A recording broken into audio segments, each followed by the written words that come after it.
We now know that at least 12 people died as a result of the fire at Grenfell Tower. The cause remains unknown, but questions are being asked about how a fire could escalate and cause such devastation in a densely populated city dwelling. In 2009, 3 women and 3 children were killed in a fire in a tower block in South London. Southwark Council then pleaded guilty to 4 charges relating to safety breaches, and lessons were supposed to have been learnt.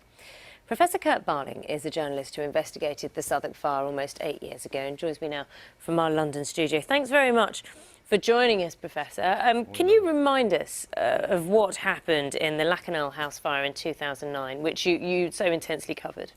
Naga, you know, in 2009 it was a terrible incident down at Lakanal House. As you said, 6 people died. It was a fire which took over effectively a whole block in South London, and of course there were many lessons at the time that were said to be learned. Let me run you through a list of essentially what the inquest into that fire said in 2013 in terms of the main questions that needed to be addressed. Why the fire spread so quickly? Should there have been alarms and sprinklers?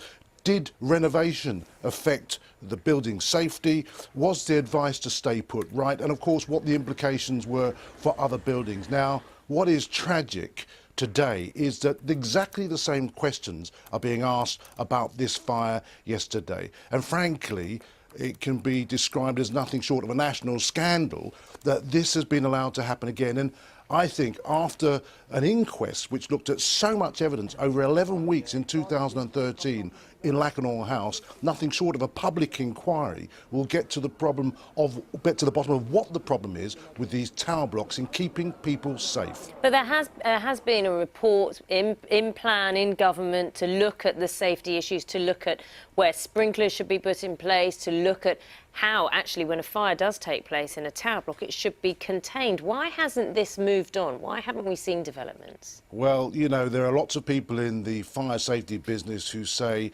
that the Department of Communities and Local Government have dragged their feet. I mean, it has to be said, 4 years on from a really important inquest into a really tragic fire in which 6 people lost their lives, with the same questions being asked, people are right to ask, why has nothing been done substantially to prevent this happening again? We've all seen those pictures of the fire yesterday. We've seen how quickly the fire spread.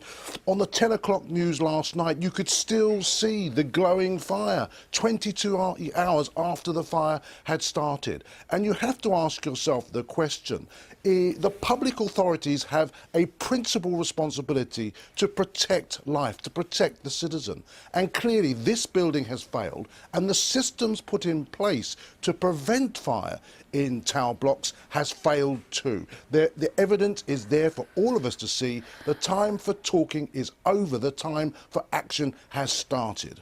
Kurt Barling, thank you very much for joining us this morning on Breakfast.